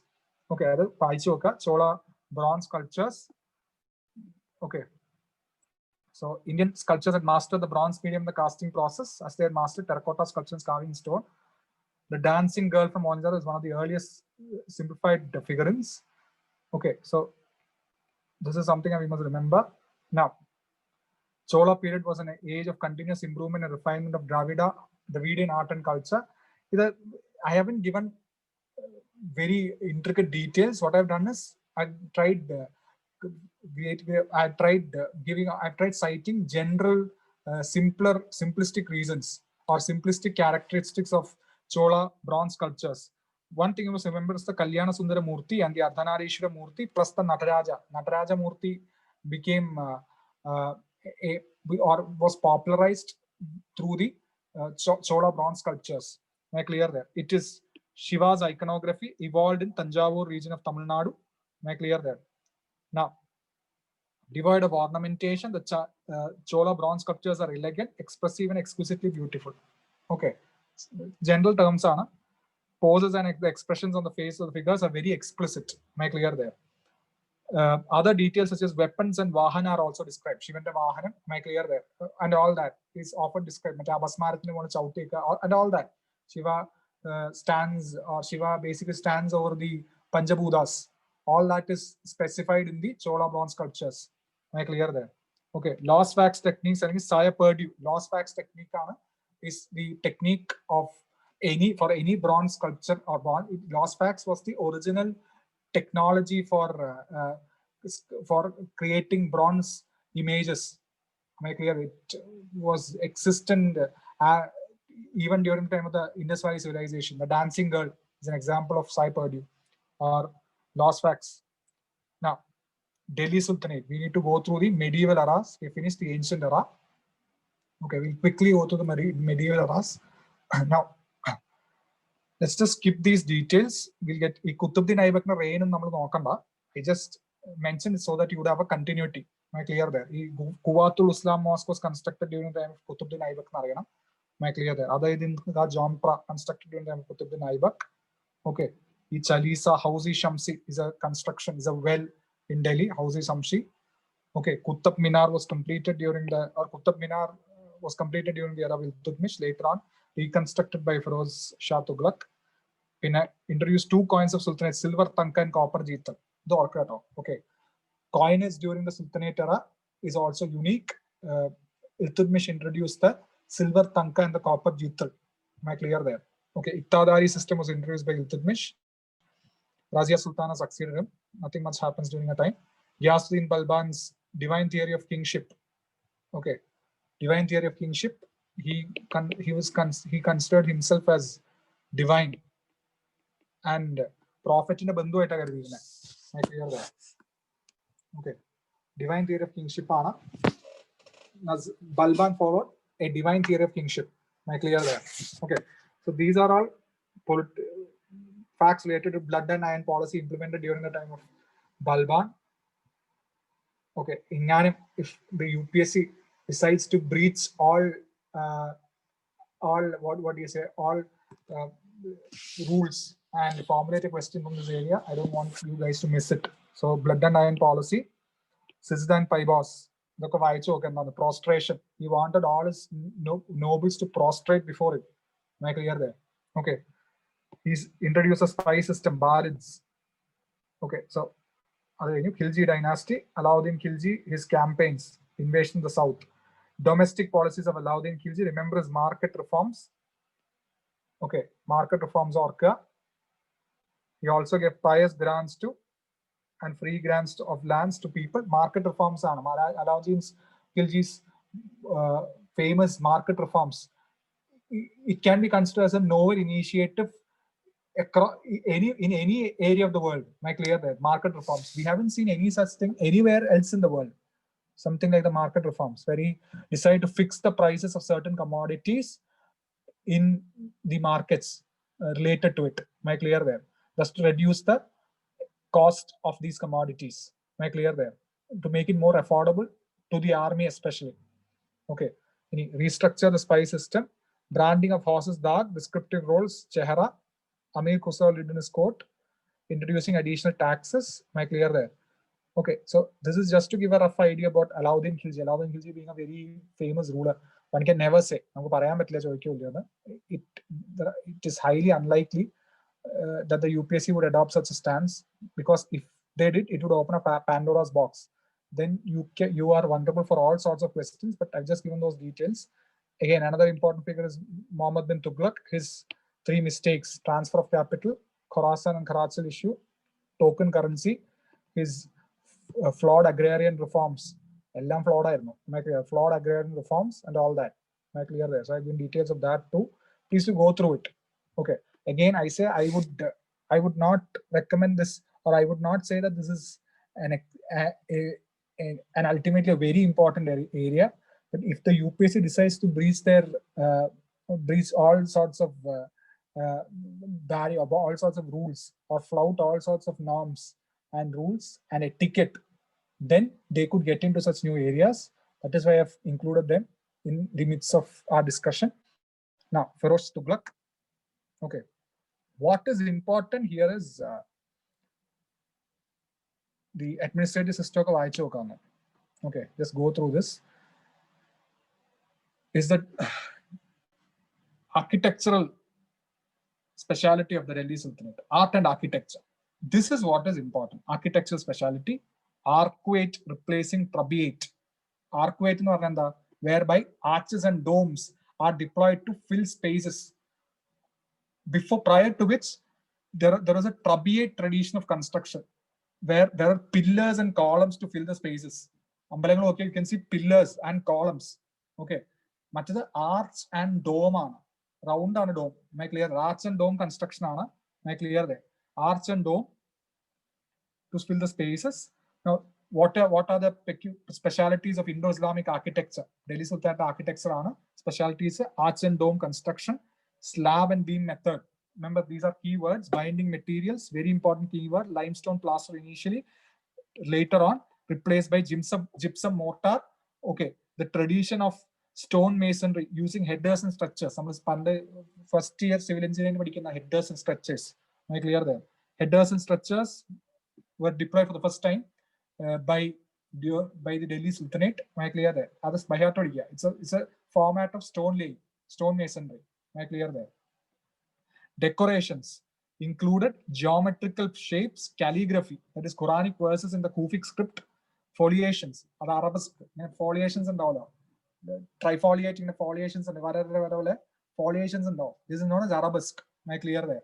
These are three formats of decoration. This is pan-Islamic. Anywhere in the world, if that area was subject to Islamic traditions at some point of its history, you will see that this is the decoration pattern that is followed. This is considered to be the Islamic, this is considered to be or it is considered to be compatible with the Islamic religion, which condones or which condemns any form of idolatry and imagery. Am I clear there? That is why they have, so this is a universal theme. Decorative art is a universal theme. Am I clear there? Okay. Public building proliferated. Sarais rest areas for traders, rest houses for traders, sarais and bridges. Stylistic evolution. Ella phase evolutions are early phase. In the initial phase of the Delhi Sultanate, they majorly incorporated elements of regional architectural forms. They did not construct true arcs. Method of corbelling. This is there in your fine arts textbook. Method of corbelling was deployed in construction of arcs. So remember that. Profusely ornamented, which is anti-Islamic basically. Ornamentation should be very simple, austere, and also ingrained with calligraphy. Am I clear there? Later, local elements would drop, but after some time, local elements would drop. Islamic motifs and decorative elements introduced. Balban's tomb involved the construction of the first two arcs. So basically, they shifted from the method of corbelling. The adjustment on method of corbelling. The first two arcs was constructed during the construction of Balban's tomb. Witnessed the construction of the first two arcs. Am I clear there? Am I clear? The arts in the concept first type. Okay. So first true dome is also Balban's tomb. Am I clear there? True dome, true arch. Am I clear there? Khilji face, employment of true arch, pointed horseshoe arch. Horseshoe, pointed horseshoe arch, pointed at the end. Am I clear there? Pointed horseshoe arch. Okay, this is a pointed horseshoe arch. So this was adopted during the Khalji reign. Employment of true dome, use of red sandstones. Once again, you witness the deployment of red sandstone as a construction material. After a very long time, red sandstone is deployed as a construction material, as the dominant construction material. Tughlaq face, new shape of arch, four-centered arch. Four-centered arch. Am I clear there? Okay. So, battered walls. Battered no battered walls. I know this is how walls were normally. Now we had battered walls, sloping walls, reclining slope. Am I clear there? Okay, receding slope, reclining slope. Octagonal plan of tombs. Octagonal plans on a tomb in there. All this was introduced during the Tughlaq phase. So Indo-Islamic architecture during the Delhi Sultanate is a possible question. You can fetch good mark. If it's a 15-mark question, you can fetch very good marks if you actually elaborate on the various phases. That is why we have given these points as a 15-mark question. This is intended for a 15-mark question. Am I clear there? Okay. Now, architecture during various examples are Qutub Minar, Quwwatul Islam Mosque, Hausi Shamsi. Architecture during Khilji period, Alai Darwaza, Alai Minar, etc. Am I clear there? Just go through that. Then literature. Sultanate of Delhi period witnessed some great scholars in some Al-Baruni, Amr Khusrau, and Ibn Battuta. Arab travelers. There's already been a question on Arab travelers. Please to go through this section. This is there in your fine arts. This is there in your themes of Indian history textbook, chapter 7. Al-Baruni is a specific traveler mentioned there, elaborated there. Please to go through this description. It's very, very important that you do. Okay. Al-Baruni and Ibn Battuta are probable travelers who could have separate questions posed. Am I clear there? On their lives. You can have what were the descriptions given by both Al-Baruni and Ibn Battuta about Indian culture, society, urbanism, etc. Am I clear there? You have to go through these descriptions. So is Amir Khusrau. Amir Khusrau is also a very important figure. I have given a 5-line description about him. This will suffice. This will embolden you to attempt such questions. Ibn Battuta, another important traveler. Go through this. If you haven't yet created a note on them, you can use this. Go through this, study about that. There is no doubt about both Ibn Battuta as well as Al-Biruni are mentioned in your Themes of Indian History Part 3 text. Chapter 7, I guess. Okay. Now, let's go to the Mughal Empire. I have only included the important parts here. Akbar's religious policies. It basically talked about it. First abolished jizya, then he constructed the Ibadat Khana, which was the house of worship and discourse. Okay. He also passed the infallibility decree known as the Mahazar Doctrine, which proclaimed, where he was proclaimed as the Khalifa. The Turkish king, the Turkish king status of the Khalifa was discredited by Islamic ulemas in India, with Akbar being granted that title. Am I clear there? This would consolidate his strength, or this would consolidate his authority over the conservative classes in the country. That is why such a thing was done. The Mahazar Doctrine, which depicting him as the Khalifa. He was depicted as the Khalifa. Am I clear there? Khalifa of the Islamic world. Akbar instituted esoteric practices, that is pagan practices such as Jarokha Darshan and Tula. Jarokha Darshan was when he would construct a window where he could give audience to the people. Am I clear? Through a window, he would give audience to people. Basically, this was Jarokha Darshan. And Tula Bharam, Tula, the practice of Tula Bharam. Am I clear there? Okay. Then he propagated new religion called Din-i-Ilahi. So we have to go through its facets. Okay, Akbar's Din-i-Ilahi. This can be a possible 10-marker. Religion believed in one God. It had all the good points of every religion. Am I clear there? Okay. And it didn't endorse and wasn't institutionalized. It didn't endorse any philosophy, and it wasn't. It did not have a standard scripture, nor did it have any institution. It did not possess a holy book nor clergy. It also did not have clergymen. It definitely intended to align the nobility ideologically to Akbar. So it was deployed as a political tool to further consolidate his power among the nobility. So the nobility would have to adhere to this new doctrine propagated by Akbar, propounded by Akbar, thus reiterating their loyalty to the king. Am I clear? So it was used as a political tool. Akbar's Din-i-Ilahi. Am I clear? But new religion proved to be a failure after Akbar's death. After Akbar's death, it was no longer followed. Land revenue administration.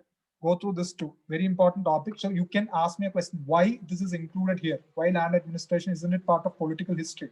My simple explanation would be that all of this is detailed in Abul Fazl's Aini Akbari. Am I clear there? Abul Fazl's Aini Akbari gives intricate details about, nuanced details about land administration system. That is why it is included here. Am I clear there? Okay. Apponnu vayichu okka. Todar Mal. Zapti or Bandobast system, revenue based, fixed on the average yield of land measured on the basis of previous 10 years. Average yield on the basis of previous 10 years, prices of previous 10 years. This is why it's also known as Dasala. Dasala na vilikya. Dasala. Am I clear there? 10 years on Dasala. Am I clear there? Soil was categorized accordingly. Polad, Shatsar, Parotis. This is something that you may have encountered already during a prelims preparation. I'm not jumping into the details. Please to remember this. Learn about the Mansabdari system too. Okay, Mansabdari system is also very important. Okay, you're already familiar with what the Mansabdari system is. It was a politico-civilian military system. Am I clear there? It assigned ranks to people according to which they were remunerated, and which would also decide their stature. Am I clear there? Our stature on decide here. Am I clear there? Zat and Savar, 2 divisions on Zat, pure rank, Savar, number of cavalry that the general had to maintain under him. Am I clear there? During the fag end of Akbar's rule, this system also was used to rank civilian administrators. Even royal hairdressers had mansab. Am I clear there? Not all mansab holders had to appoint or had a savar. See, most of them their savar rank would be 0. Only the highest ranked officials would have to maintain a savar or a number of horsemen under them. Am I clear there? Okay, according to a Zat. So savar rank indicated the number of cavalrymen of a person who was required to maintain. Am I clear there? Every savar had to maintain at least 2 horses. So if you had 1 savar, you had to maintain 2 cavalrymen. If your savar was 100, you had to maintain 200 cavalrymen. Am I clear there? This is how it went on. Religious policy of Akbar. Sorry, religious policy of Aurangzeb. I'm sorry there. This is the religious policy of Aurangzeb mentioned here. Enforce moral codes under a high-powered officer called Mutazib. Am I clear there? Drinking was prohibited by Aurangzeb. Liberal arts were no more given extended patronage. Discontinued the practice of Jarokha Darshan. Continued the celebration of Dasara. Fortunately, he reimposed Jizya and pilgrim tax. Celebration of Muharram was stopped since it was a Shia festival and considered to be esoteric and quite violent. Am I clear there? Okay. 9th Sikh Guru Tej Bahadur was persecuted by Aurangzeb. Am I clear there? So this is Aurangzeb's religious policy, and part of art and culture, socio-cultural framework. Okay. His religious policy was into the enemies of Mughal Empire. It was the rebellions of Jats and okay. So please do go through this. So this is pertaining to Aurangzeb's. So he reimposed jizya tax. He discontinued the secular traditions of Jarokha Darshan. He even discouraged and disincentivized the continuation of liberal arts in the Mughal court. He stopped the celebration of festivals such as Muharram. Am I clear there? Okay. He even persecuted the 10th Sikh Guru, Tej Bahadur. So this earned the enmity. This earned the hostility of all the other co-religionists of Aurangzeb. See, the other religionists, the non-Islamic religionists were members of the non-Islamic cults were quite worried about the increasing era or increasing environment of intolerance. Am I clear there? So this is why it invited rebellions. Am I clear there? Okay. So therefore, Aurangzeb was held responsible for declaring the Mughal Empire. Go through this cause of the downfall. Why it's Vayamadi. Am I clear there? You clearly understand. Art and architecture of the Mughals. Nishad Bagh. Mughals. You can give the Mughals credit for the introduction of the construction of gardens. Char Bagh, 4-sided gardens. Am I clear? The garden construction is a Mughal tradition, Babur's tradition basically. Shalimar Bagh at Lahore, Pinjore Garden. Now, this is specifically pertaining to Mughal architecture. We are looking at the phase of Akbar. We are looking at the phase of Akbar, Shah Jahan, and Aurangzeb. Aurangzeb is of less importance. Akbar, red sandstone used in large scale. Am I clear there? Double dome. For the first time, the concept of double dome was introduced. Double dome is actually a Lodi innovation, but Akbar took it to the next level. Am I clear there? Humayun's tomb, constructed by Akbar, is considered to be a model for the construction of the Taj Mahal. Shah Jahan wanted to better Akbar's Humayun's tomb. That is why he decided to deploy marble as the main construction agent, since he felt that it was more aesthetically pleasing. Am I clear there? Okay. Now, to the octagonal shaped structure, double dome, octagonal shape. Since this being a tomb, it was octagonal shaped. Am I clear there? Akbar also incorporated certain elements of indigenous architectural style. See, Akbar's architectural style has a pervasive influence of indigenous architectural styles. Am I clear there? It is all pervasive in Akbar's architectural in Akbar's architectural period. Am I clear there? Okay. Chhatri, Trabiat, all indigenous. Akbar tried forcefully incorporating all indigenous traditions. He brought back the Trabiated style. He incorporated it into Islamic architecture. That is why during the time of Mughals, especially Akbar, there was a syncretic tradition that developed. Am I clear there? Incorporation of Chhatris or the umbrellas, then Trabiat decorations. Am I clear there? Un-Islamic decorations were incentivized by Akbar, such as the carving of animals. Am I clear there? Profuse carving of animals. In Islam, it is un-Islamic to carve any living being. You can only carve out non-living beings, but or sentient beings. But Akbar went against the general diktat and started encouraging the carving of living beings. Am I clear there? So again, locals, there was a syncretic tradition that evolved during the time of Akbar. Arches uses decorative form rather than structural form. Decorations became more elaborate and profusely ornamented. Am I clear there? Akbar also built a palace complex at Fatehpur Sikri. See, for example, his Panch Mahal in Fatehpur Sikri has elements of Rajput architecture incorporated in it, thus justifying our initial analysis of his inclusion of indigenous elements. Am I clear there? Okay. Akbar's tomb at Sikandra near Agra was completed by Jahangir. So Akbar did transform the architectural landscape of the country in his era. Shah Jahan was a more, he was a connoisseur of architecture. Am I clear there?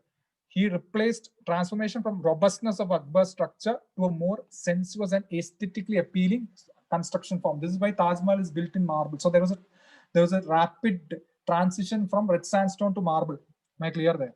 Widespread use of marble construction with pietra dura, inlay work using precious stones. See, this for the first time was introduced in the tomb of Itimad ad-Dawla built by Noor Jahan, but this was popularized by Shah Jahan.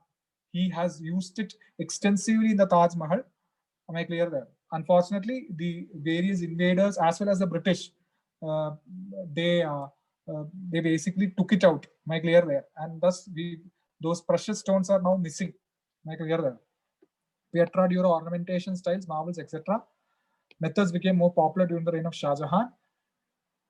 Taj Mahal, since this is a very important World Heritage Site, I've mentioned about Taj Mahal here.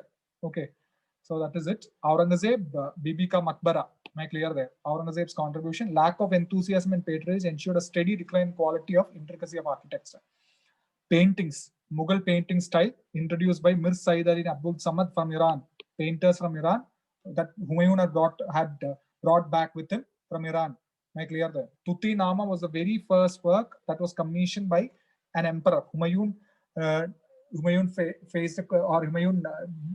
died soon after he had reconquered the country. It was up to Akbar to continue and expand the patronage of painting, which he did. Tuti Nama was the first work that was commissioned. Am I clear there? Under Akbar, art of painting became patronized. Both Hindus and Muslims joined the work. Baswan, Miskeen, and Daswant were painters under Akbar. The most talented ones hail from the Hindu community. So this talks about the kind of tolerance that prevailed during Akbar's period. Am I clear there? Illustrations of Persian versions of Mahabharata and Ramayana, art studio established by Akbar, historical works such as Akbarnama also remain in the main themes of Mughal painting. Mughal painting reached its climax during the reign of Jahangir. Okay, European elements and themes are incorporated, roaring clouds, naturism, etc. More nature-based themes are adopted, prior to which Indian painting comprised mostly of portraiture and mostly of portraiture. Am I clear? The portrait of kings. That's the major item. He employed a number of painters like Abul Hasan, Bishan Das, all that. Okay, we've given a number of examples there. Okay, Aurangzeb discontinued the patronage of all art forms. He discontinued the patronage of all art forms, causing a decline of Mughal painting, but it led to an uptick in the disbanding of these talented painters led to the blossoming of provincial art forms. These painters traveled to various courts of provincial kingdoms where they were given or where they were employed, and thus provincial painting flourished. Am I clear there? See, from the analysis that I've made, one thing that has been very that could be positive or a positive something of a positive outtake is that the UPSC seldom moves into areas which are non-conventional, by which I mean dances, modern paintings, music, and all that. They do not normally go into such areas. I am not discounting them. That is a different thing altogether. You will have to prepare an answer if there is a general question on music or a general question on dance. But normally they do not divert their attention into such unconventional areas. It is normally the conventional areas which are related to history that they focus on. there has only been one question based on the unconventional areas. That was a Tandava dance, which even cannot be considered as an unconventional area, since Tandava is related to Shiva. Am I clear there? Okay, so so far there have not been any questions on those areas.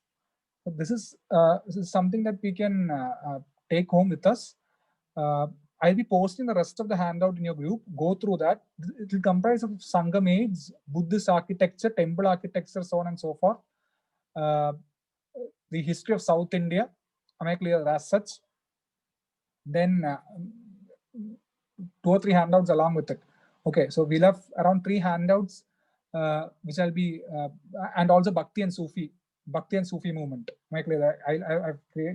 I've basically created a handout for the Bhakti and Sufi movement. Go through that too. That will be of very good help to you guys. Okay, please do go through that. We have basically done a chronological coverage of history here. Special topics I'll be giving you these handouts there. Bhakti and Sufi is of prime importance. There have been 2 questions on that area from Bhakti and Sufi. Please do go to the handout that I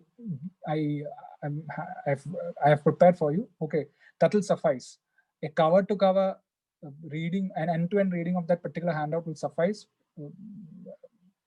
as far as your preparation in that area is concerned.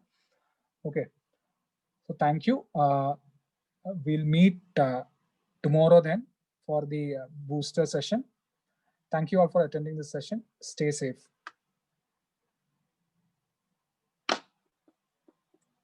Any questions that anyone has?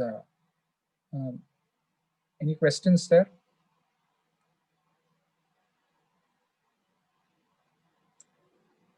Okay. So we'll stop our class here. Sir, one question. Is Vijayanagara architecture important? Vijayanagara architecture is very hard to describe. That is the issue. Okay. So we do not have a steady structure or format for Vijayanagara architecture. It is a continuation of the Dravida style. Okay. If you want, I'll give you a separate handout on that. I haven't created one yet, but I'll give you a separate handout on that. For those who are interested in learning about Vijayanagara architecture, I think there is a chapter in Themes of Indian History. You can go through the chapter basically. Okay. Okay, sir. Vijayanagara architecture, I'll give you a separate handout on it. Okay. Okay. I'll post it today. Don't worry. I'll post it tomorrow. By tomorrow, I'll post all handouts there, including this. I'll be posting all handouts by tomorrow morning. Don't worry about that. Okay. Okay, sir. Thank you. So all the best to you all. Thank you.